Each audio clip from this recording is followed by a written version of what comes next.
suppose you want honesty. How democratic of you. How modern. Well, am I trembling? It's only the cold. Venetian winter nights are surprisingly unkind, especially to women who wear so little under their skirts. Oh, if I seem forward, you must forgive me. Tonight I am undressed for all the wrong reasons. You find me without my rouge, my jewellery, or other such adornment. Shall I pour for us? Oh, don't be coy. We both know the drink is poison.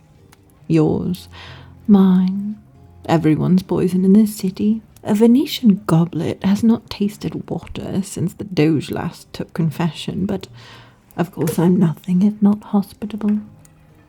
Your glass first. Champagne for the nerves, or the bloodstream, I forget which. There, let it not be said that I refused you anything. Now come, sit. Well, you tower over me and I would like to see you up close. There, is that not comfortable? And now the moment in every story when the heroine asks, "What are we doing here?"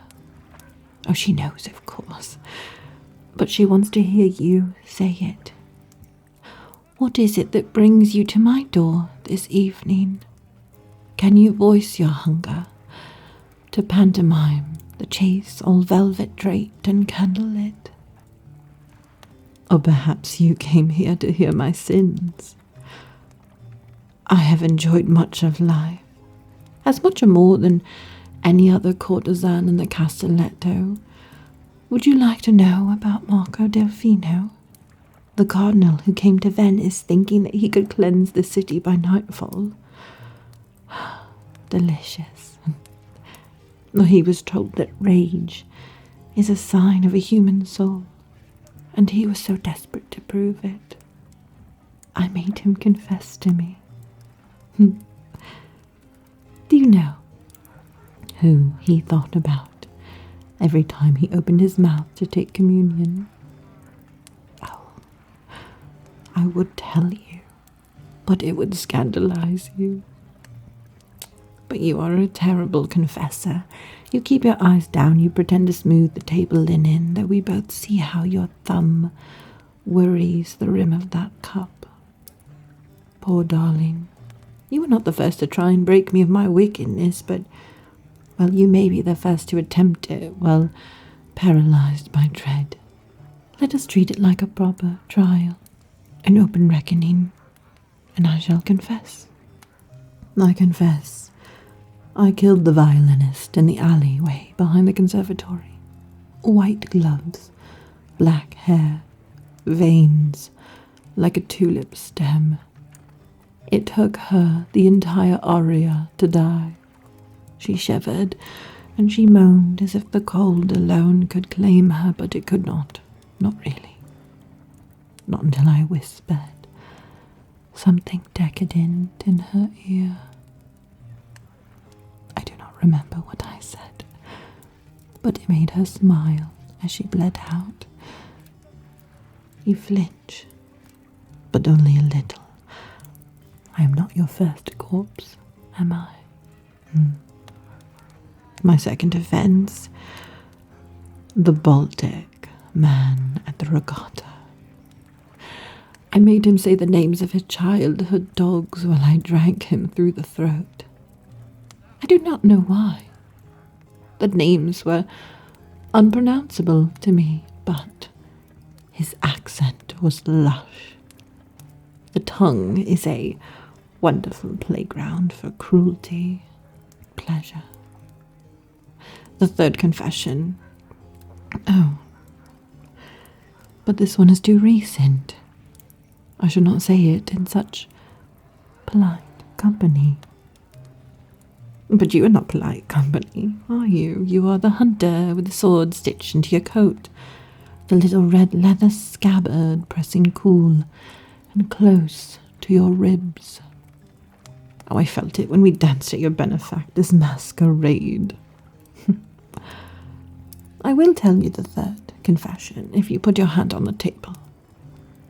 Like that, palm up. I want to see the violence in your lifeline. Thank you. Such a pretty hand. Truly. Are you left or right-handed? No, don't tell me. I will find out. The third, you see, was my maid. I liked her, you know. She made a perfect cafe each morning, brought it to me steaming, darling, all crema and coy smiled, that one. I was gentle with her. I let her drink as I drank, let her go soft around the eyes before I drained her. That's the one that brought you here, isn't it? That is the one that made you follow me to this city, to this moment, to this table, gloved hand trembling in mine, like a street lamp in the Sirocco. Say her name, please. For me, I love it when you say it.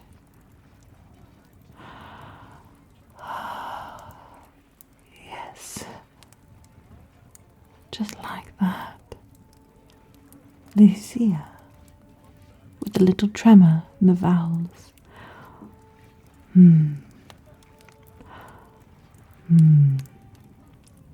You're better at this than you pretend. Why do you think I did it? Not for the blood, for she was thin as a birch switch. Not for the chase. She never even ran. Not for revenge, for she did not wrong me. Not really. You want motive? Fine. You come to me with all this rage in your chest here, so tender.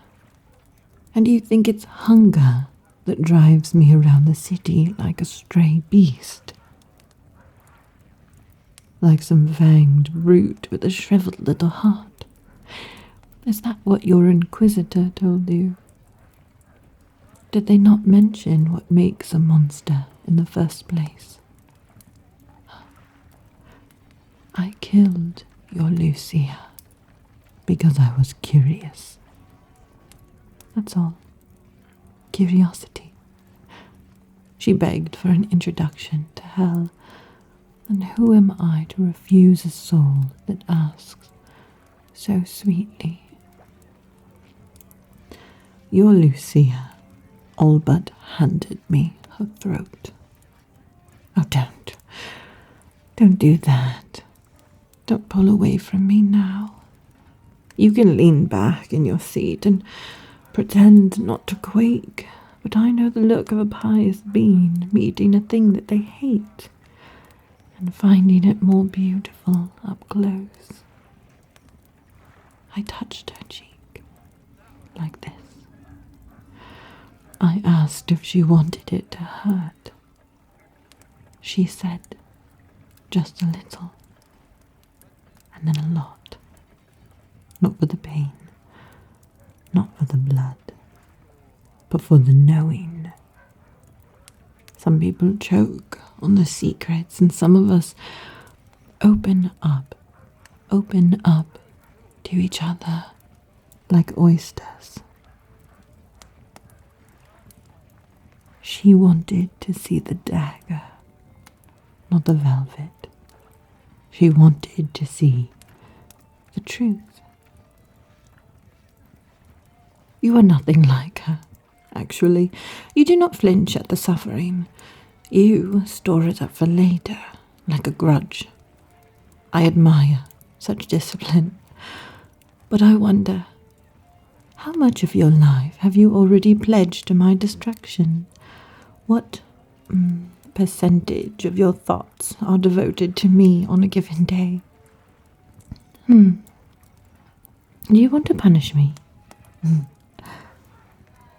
You could. You really could. The way that you clutch at your own wrist tells me that you've memorized your favorite punishments. All those little sermons fermenting into acid just under the tongue. What would you do if given the chance? Chain me, stake me, whip me in the square. None of these are new to me, darling. But I sense you want something different. Not sanctimony, not knightly virtue. You want something that I have, don't you? Or perhaps something that I know. Do you want me to teach you how to sin properly? I could. It would be a kindness, really. You are so stiff, so disciplined, but I bet that you ache to break out of that little penitentiary of the mind. May I be honest? This is my greatest sin. Lean in close. No, closer. I want to see the exact shade of your pulse. My greatest sin. I have never regretted anything. Not truly. When I eat, I savor. When I fuck, I take. When I suffer, I bleed and then get up again. In this, I confess, I am more human than you, I think. You take your job so seriously, you burn away the entire self in the doing. That's why you look at me, not, I think, with disgust, but with envy. I am what you would be, if only they had let you. Am I wrong? Don't answer yet. Do you want to hear more of my confession? I confess that the help that you think is on the way, that the friends that you were buying time for, they are already dead in my cellar below. Yes, 3 men, the one dressed like a merchant, the one with the scar on his cheek, and the pretty one with the silver rosary. Oh, do not falter now, my dear.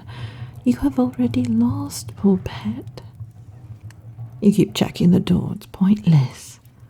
I sealed it tight an hour ago when you arrived. You didn't even see me do it, did you? Perhaps you think it has only been a few minutes since you arrived and we began talking, but believe me when I tell you that time is as easily manipulated as you are. You thought you had me mapped as soon as you found my crypt. You even reset the trapdoor in my pantry, hoping that because I did not seek you out right away that I had not noticed the intrusion.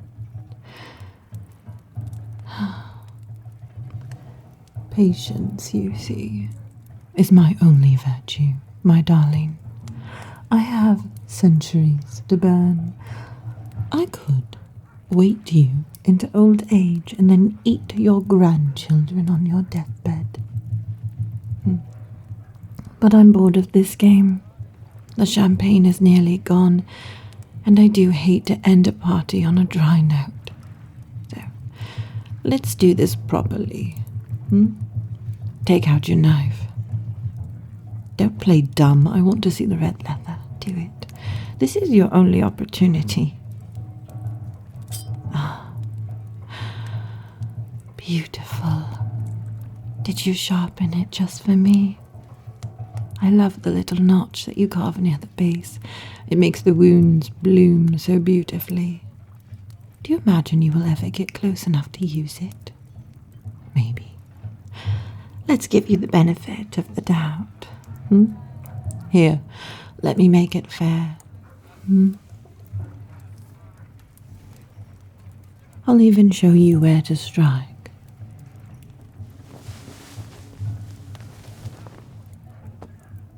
Right there, under the jaw, see? That is your target. Strike me, and you might actually win. Or at the very least, you will die believing that you tried. there's that lovely rage. I want very much to see what you look like when the discipline breaks, when the beautiful mask that you wear for your inquisitor peels off and the raw, needy animal emerges. Show me. Please. Oh, quick, but not quick enough. Look at that. You've done right through my silk sleeve. You almost got to be the one inquisitor that they'd remember. Instead, here you are, bleeding on my good rug. There. See how the blood pools from your torn throat, and then slows as it penetrates the fibers. Oh. Hold still, darling. You can't pass out yet, because then I will have no one to confess to, and I get so lonely after midnight. God, you smell alive. You reek of fear and shame. Did you practice your whole life at this moment? You wonder now if I'll kill you. You hope that I will. You want absolution, or oblivion, or perhaps just the dramatic ending. Not tonight, darling, I'm afraid. You're not out of stories yet. You could try to run, but you won't make it down the stairs. I can be your demon or your nurse, depending on which you want. Shall I carry you below, or do you want to crawl? Oh, crawl it is then. I do love the commitment. You even keep your chin up, you proud, prideful little thing. Oh, pressure, darling. Keep pressure on that neck. Oh, but you can't crawl while holding your flesh together, can you? Here, I'll help you down the cellar stairs. Pay attention, or you'll get lost in the dark.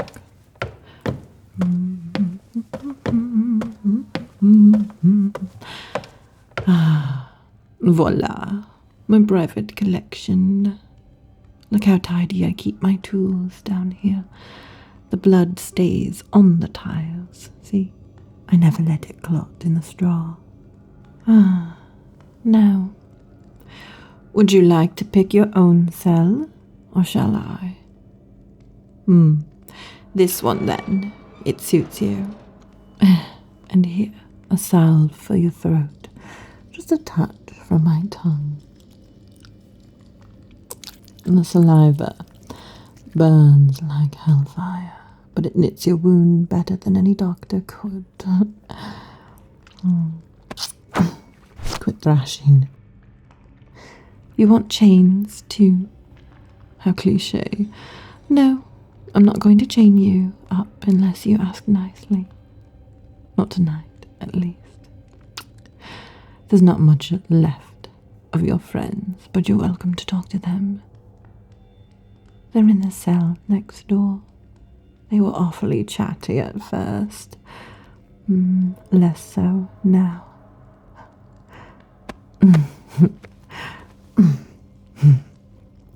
Half drained of blood, and still you struggle against me. Oh, please, I encourage it.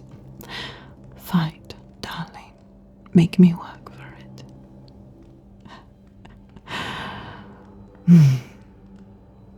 Do you want to know what I have planned for you? All you have to do is ask. Or perhaps, do you want to know how your darling Lucia tasted?